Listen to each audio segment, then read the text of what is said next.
This Ratchet stuff, man, where do I even begin? It just turned into this cult phenomenon within the fan base, and it really wasn't supposed to. The entire thing started in 2015. I'd done Crash, Spyro, and was beginning Jak and Daxter, so Ratchet seemed like the logical step. Everyone was asking, so I took the piss when I made the call out for a Q&A video. That is when it took off like wildfire, but honestly, that wasn't my intention.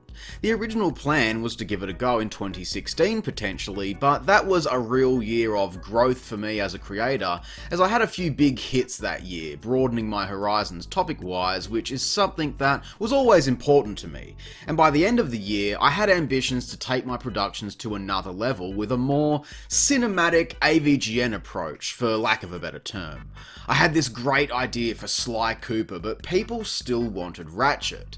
The only problem is that I didn't have a great idea. I couldn't go all out on one series and then go back to basics for another, more highly anticipated set of videos, so what ended up happening was I backed myself into an impossible corner to escape from. And in the years to come, the expectations I placed on myself only grew and grew along with the anticipation for the video.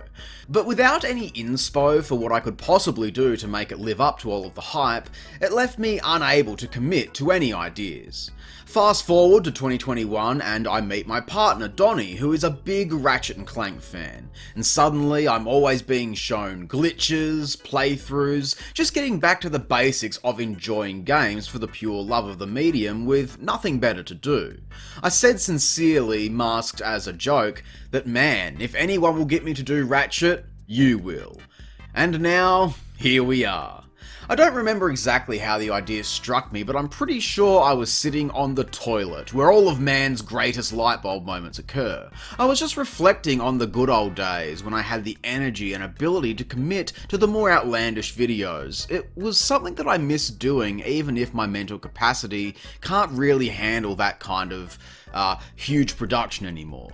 Suddenly I just had the thought, what if Ratchet was in the room with me? Literally, he's come to find me and make me play his games for the 200th episode, which was quickly approaching.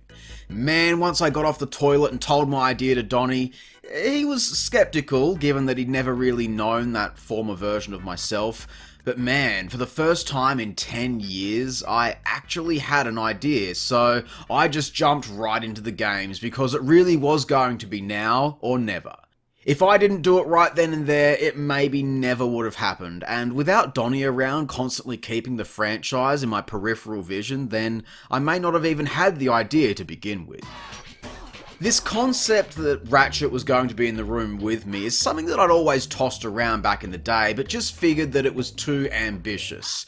And it certainly was. We've got some friends who've cosplayed and participated in the furry scene, so talking my ideas over with them, I started looking into the fursuit creation process. The image I had in my mind for Ratchet's appearance was this mascot-looking fella from what I think was the movie launch in 2016. I just loved this cute chibi look and thought it would contrast the manic storytelling I was beginning to form in the back of my mind. Unfortunately, my fursuit making friend Lake was simply not in a position to help at the time.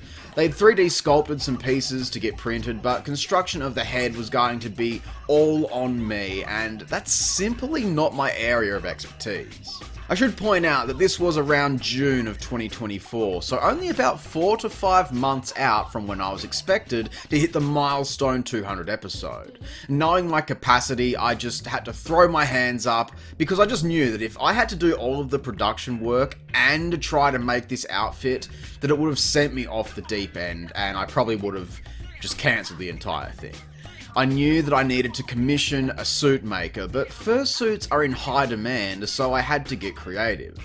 This is when I began exploring mascot options, for branding, because at the end of the day, that was the style that I wanted to achieve. It's still a high demand industry and expensive, but there is a more professional expectation associated to it, I guess, when compared to a very talented, yet very independent fursuit making scene. Shopping around locally, my cheapest quote was for $1,500 for a basic head, which was way too much. I knew from the start this was going to be a Patreon-funded project, and one that at this stage in my YouTube career almost definitely would not see a return. But that's okay, because I just wanted to do it, you know? It was the first time I'd felt passionate about the art form in a long time, ever since life hit me with the old 1-2 punch a few years back. And at the end of the day, I've always made videos that I would personally want to see, first and foremost. So fuck it, it just had to be done. I'd budgeted $1,000 to get it done if necessary. So seeing the expected prices and timelines for completion hit me like a brick wall. What if I couldn't get it to happen?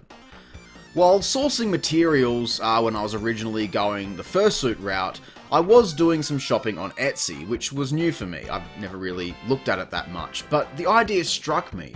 Why not search for a costume maker here? And quickly I landed on Perfect Displays, a Chinese creator which almost looked like a Temu scan if I'm being completely honest, but from what I could tell from the limited reviews, their costumes were of solid quality and affordable too. So I inquired with, reference photos and stuff like that, and they responded. $944 for a complete head, shirt, chest piece, pants, custom boots, and international shipping from China to Down Under. Fuck it, let's rock and roll! So I bit the bullet, and by this time it was July. I was smashing through the games and beginning the writing process. If this suit didn't work, then I was up shit creek and the entire project was a bust. Extra pressure because I was spending Patreon money, of course, which I always treat with tremendous respect, as it's the blessing that I never expected, which is why I'm always so thankful for you guys. Almost immediately I started receiving work-in-progress images and exchanging ideas. Communication was limited given the language barrier. I will say that it was a major concern of mine.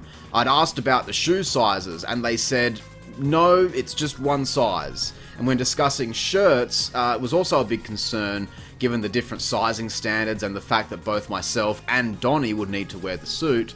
I was told regarding the sizing of everything, and I quote, "The clothes do not have a size. It is suitable for people with normal figure.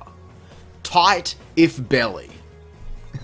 At which point, both me and Donnie looked at each other nervously because we both has belly. By the time I was told this, the damn thing was already in transit within the span of about 3 weeks, and then it arrived. Now, I want to preface that I am so happy with how this thing turned out. The head is exceptional, and that was the bulk of the cost and the concern. And thankfully, that's clearly the maker's strong point. The boots were also really awesome. However, the shirt and pants had a few issues. Firstly, I was picking colours from a picture taken in a dimly lit room, so the pants were a luminous green. Now, both the shirt and pants were insulated, which might be a quality positive, but unfortunately for the wearer, that made them just way too thick for the hot weather already beginning to creep in on us for filming. But worst of all, on top of all of that, is that we have big bellies. The shirt and pants were just too small. Our tiny cosplay friend Cass could barely fit into them as it was, so we'd hit a snag, but I still wasn't really phased. I was still so stoked with the result here, and thankfully, the head was awesome. It even came fitted with a portable fan to keep the wearer cool. Now, we already had a pair of pants that substituted fine, so it was time to hit up thrift stores looking for a yellow shirt. Now, good luck with that. We spent an entire day out and found a few things, including the baby, which was another random idea that I'd had. I thought that once people see the glamorous costume, they'll know that we're going all out. So, referencing the fact that a budget can only get you so far, representing Clank as a spray-painted baby doll just seemed really funny to me, so we rolled with that. And thankfully we found a women's yellow shirt brand new for $20, so after stumbling into the perfect gloves for $2 thrifted, all we needed was a tail and belt combo. We needed material, and we needed it quickly because I wanted to debut the costume at PAX Australia that year, which was only a week away by this point. Thankfully, we found this Hawthorn football team material that was already striped in the correct colours, so Cass, who is an exceptional young seamstress, was able to whip up a tail and get some stripes onto our yellow shirt, and there you have it. Ratchet was complete. Thank God this got done in time for PAX 2024, because, man, I really wanted that to be the showcase, the debut of the costume, to really begin hyping up that maybe I was finally going to talk about the games, and plus it was just a cool photo opportunity for anyone that passed us by at the convention. But before we could go to PAX, Ratchet was still missing his signature wrench, and this is where I come in. Cue the montage. So, the wrench was all JAK, baby. Much like Sly's cane, I seem to have a knack for prop making that I don't really get to use very often, and honestly, it was so much fun making this thing. I really felt that creative spark come back for the first time in a long time, and man, I was just so excited to be finally making these videos. The base of the wrench is a length of pipe cross-section to give the headpiece its structure, then covered in a layer of paper mache to create a rough, paintable surface.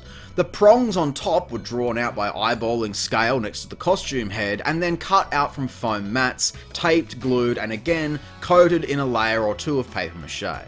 The foam was also super easy to cut into various smaller shapes to create some extra detail pieces, which are what really brought the entire thing together in my opinion. After drying out, everything was painted thoroughly with black to cover all of the newspaper print, then covered with a metallic silver to give it that shiny look, at which point everything was glued together into the final piece.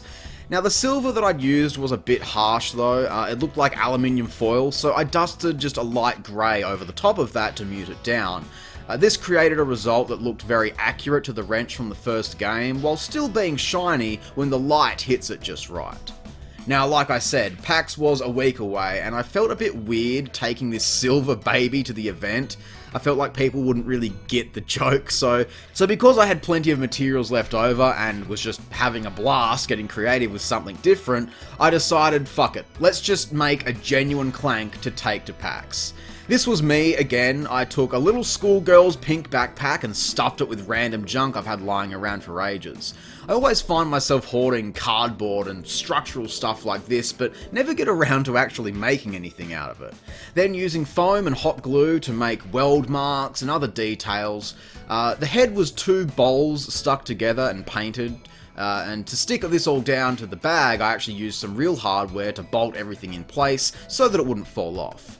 I painted it all silver, and the end result is amazing. I'm so glad that I went to the extra effort, even if it didn't get used in the final video, because, man, the compliments at PAX were exceptional.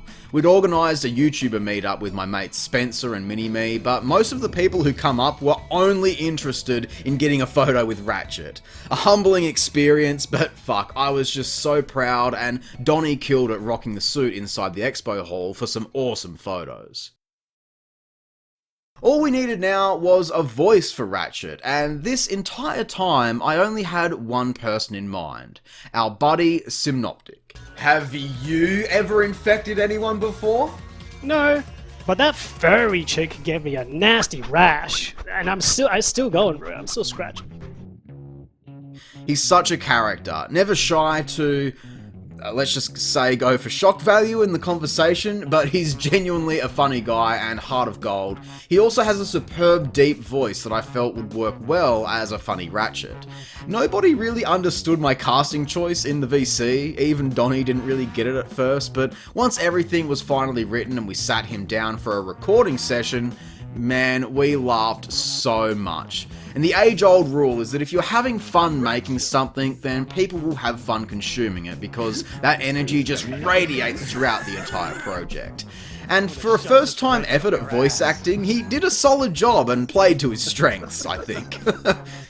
While writing the scripts for these videos, initially it was planned to be just one huge episode, but upon completing writing for the first game, I realised that that alone would be a good half-hour video, so I decided to break them up into separate episodes, which was the right call in the end. It allowed each one to have its own identity, the first game for 200 being the huge celebration with callbacks to older episodes, going all out with the silly stuff, and the additional fan involvement. That's something that made episode 100, the PlayStation Move Heroes video, which was the first time I really talked about Ratchet and Clank properly. That was such a cool and treasured moment for me that made that video so special that I couldn't pass up the opportunity to do it again, and Man, seeing familiar faces coming back a second time years later was just the best feeling. As it's always a nice motivator when I'm feeling burnt out to know that people, that people actually give a shit. It's the greatest feeling ever. It was also through these fan submissions that I was reminded of just how far back the Ratchet teasing really went. Remember in the Alex Kidd review when you said, "Be sure to join me next time when I take a look at Ratchet and Clank"? Well, it's been 9 years and you've since hinted at it again and again and again and again and again and again and again and again, and we're all fucking sick of it! See, in my mind, it was always the Q&A video in 2015, but actually, the first ever instance was in my Alex Kidd video from earlier that year. So, I hope you enjoyed the video. Be sure to come back next time when I take a look at Ratchet and... Terrible video. The fact that anyone remembers this makes me cringe, but hey, thanks for pointing that out. It really just showcases how ingrained into the foundation of my brand this joke truly was, and episode 200 perfectly encapsulates that. For Ratchet 2, I wanted to take a lot more serious approach, like my modern style, and be mostly analytical and represent who I am as a creator now, for anyone who maybe hasn't watched in a few years showing up because they saw this in their recommended. So that was a fun video to do. Nothing really crazy happened in that one, aside from the ending, which I'll get to shortly. And for Ratchet 3, I kind of knew going in the angle that I wanted to take with it. It would be more akin to my older style, bringing in a lot of the AVGN influence. And I mean, look, if we're gonna have a suit made, then we need to have a fight scene. Those are just the rules.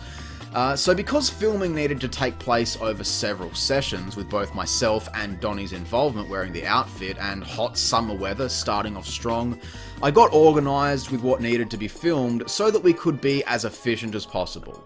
The most important thing to get done was the shots of both JAK and Ratchet on the couch interacting, where I needed Donnie to be present in the suit. So we shot all of this content for all 3 videos at once. I like alternating the coloured lighting for videos, and that helped to keep track of what needed to go where once I got into the editing stage. For all of the shots where it's only Ratchet or only JAK on screen, I played both roles. See, I'm used to the long, repetitive nature of filming these kinds of videos, whereas Donnie is only really doing this for the first time, so I made this decision to make it easier for him and to share the duties wearing the damn Ratchet outfit on those hot filming days. I tried to lazily mask the fact that I was sat on the couch alone by laying the other characters' clothes out on the edge of the shot to make it appear as though they were still sitting there. And this includes the shot at the end of the Ratchet 2 episode where, after discovering how much I love this game, that JAK actually begins to explore his feelings for Ratchet and comes to terms with his sexuality. For the shot where I rub his thigh, I merely stuffed the pants with cushions from my couch so that they had some 3D structure to them, and it gave me something squishy to feel up, without subjecting Donnie to anything that might lean towards being unsuitable for YouTube, I guess. There's Ratchet without Donnie in the suit. He's so deflated. The ending for Ratchet 2 got a lot of compliments, both for its absurdity, but some people were also impressed with the shot where I, JAK, take off the Ratchet suit and talk to myself. This was really fun to do, I got to admit. It was all entirely improvised as well, which is kind of crazy to think about. I'm not usually good at the improvisational. See, clearly I can't even improvise a fucking behind-the-scenes script. Point being, I'm not usually good at just coming up with things on the spot. So yeah, not just the dialogue for this scene, but the entire concept was just something that I made up at the time. Having Ratchet reading from a fairy tale was always the plan, but originally I was simply going to run in as JAK and grab him, pat him on the arse or something like that, which we did actually film. I set up all of this blue screen inside of my regular filming room before a huge day of filming the fight scene at the end of the Up Your Arsenal episode. And like I keep saying, it was hot. Average temperature was mid-30s, which without any air conditioning on this end of the house, especially in this room with lights burning, the temperature felt more like mid-40s during the entire day. But we had only that one day of reprieve, and while it was still very hot, it was our only chance to film such a huge chunk of the more physical scenes. So we slogged out a solid 4 hours, I think, acting out this fight scene that I'd choreographed. I wanted to use as much of the room as possible. The cupboard doors, lighting through a door frame to make silhouettes. I'd also always had the idea of a fight scene breaking the fourth wall and using the actual lighting as a weapon, because it would of course cast a lot of different shadows on the environment in a fun way, so I'm really glad that I got that in there as well.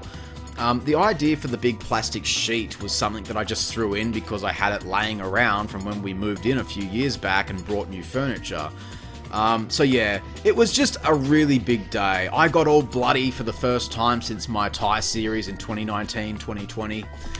And yeah, we're about 3 to 4 hours in, nearing the end, and I notice that my camera is frozen. I try to turn it off. I try to turn it off, and it doesn't turn off. Scared that something might corrupt, I take out the battery. The camera still doesn't turn off. So I hastily ejected the SD card in an effort to protect our day of work, but I was unsuccessful.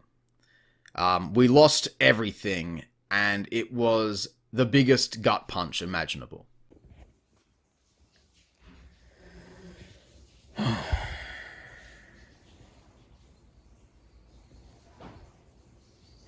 feel like a failure. Fucking worked my ass off all day. Donnie worked his ass off as well, and he was so patient with me. Suddenly the camera just decides to freeze, and I can't pressing buttons, it won't show up on the screen, it says it's not recording. I just feel like I've lost progress, because I can record it all again, but I feel like I've lost passion. I mean, it sucks having to redo stuff, but I don't fucking care. I'll redo it and redo it and redo it. I always have done, but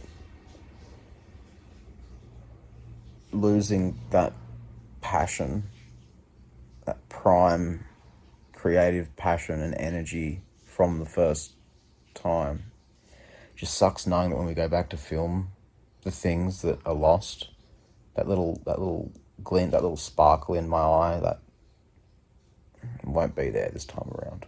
And the worst part about it is that now I have to drag Donnie through it all again, who is not used to the process. He's got to suffer again as well because of my fuck up. I'm just sick of feeling like a fuck up. Like everything I do, it just doesn't get me anywhere. I'm busting my ass doing this shit for 10 years. And most days I am just so thankful and I feel privileged and I feel honoured that I get to do this as my job. But then there are the days and the moments like this where I just think to myself, why do I fucking bother? What is there to be gained from this?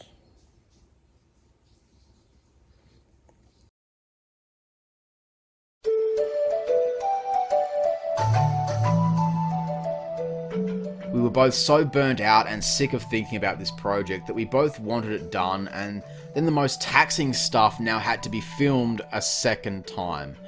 I attempted some data recovery myself using various programs. I also got some quotes that were hella expensive for more professional jobs and even took my card into one place, but they failed to recover anything from this project. It really sucked, man. I've had these moments numerous times over the years where I'm busting my ass and something massive interferes. My mental health, the death of a loved one, my parents divorcing. It had been so long since something had destroyed my passion for a project that it hit far worse than normal, I feel. We still pushed through later that day to get the final shots we needed, and if anything, I feel like those final scenes of the Ratchet 3 video benefited from the emotions present in the house at that time. But yeah, it fucking sucked. So, because we'd lost everything that we filmed that day, the Ratchet 2 ending needed to be reshot. Now, I also needed to do some green screen trickery with the wrench to make this scene where he throws the wrench at our cat Noodle. This is actually a very basic trick, it's just hanging from some string and that's it. I cleaned it up to look a bit faster in motion. This is all a bit over the top for something that you only see on screen for barely a second, but this is the type of filming that gets me excited and passionate about what I do because it's just so much fun. So while I was doing this, I swapped over to Ratchet and I was just kind of spitballing ideas in my head for how I could improve this ending and what I might be able to get Donnie to do.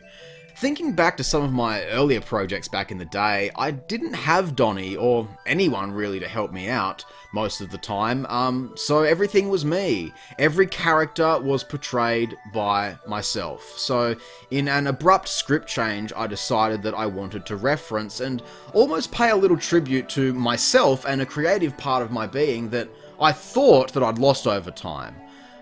No, I hadn't lost it, it was just dormant, waiting for the right time to, break free. So I got suited up and just riffed off the top of my head about being sick of my shit working on these videos because that's how I fucking felt, man. It was real to me at that point following what had happened with the SD card, but Donnie thought otherwise. He thought I was trying to take credit for all his hard work in the suit. No way, man. I honestly could not have done this project without him. Not just getting through this project and reshooting all of that damn fight scene again. It was a lot more organised second time through, thankfully, and streamlined, but still an exhausting day for both of us. But yo, we smashed it, and just like that, the entire project was done. But yeah, Donnie didn't just get me through this project, the man gets me through life every single day. I've mentioned it already, I've had my moments where this has gotten too hard for me, or I feel like I'm losing a bit of my passion for it. Maybe even on the worst days, I'm just like, oh, delete the channel, I'm sick of it and I never want to do it again. Usually that's just the exhausted depression talking, but even if there is some truth to how I feel, he lets me know that that's okay. I'm only one man after all, and it's a constant juggle for me. But for the last while since starting these videos, I've had a much more positive outlook on life. And I need to thank Donnie for that. I always wanted to keep some separation between my real life and the character I portray on screen, but if this project has taught me anything, it's that a healthy relationship is just pure love for the game. I mean, Donnie proofread all 3 scripts, which was a first for me ever. It felt like I was back in school watching as the teacher graded my work, having someone essentially fix my video before it entered the production stage. But it was an honour, and to have him on board for every aspect of the project for a franchise that he is so passionate about as well, really just meant the world to me. Did the videos blow up as the ultimate realisation of 10 years of hype? No, of course not. The channel's been struggling for a little while now, but look, I don't even care. It's a culmination of all my hard work and the passion of my dedicated audience keeping me going. I'm so blessed that I was able to make this for myself, and of course for all of you. It's been the end of a chapter, and taking some time away to reflect on it all has been the clearest my head has felt since I first committed myself to this channel all those years ago. Life's hard, man. You're only allowed so much time. May as well just try to make it. Even if you don't succeed at your dreams, at least you tried.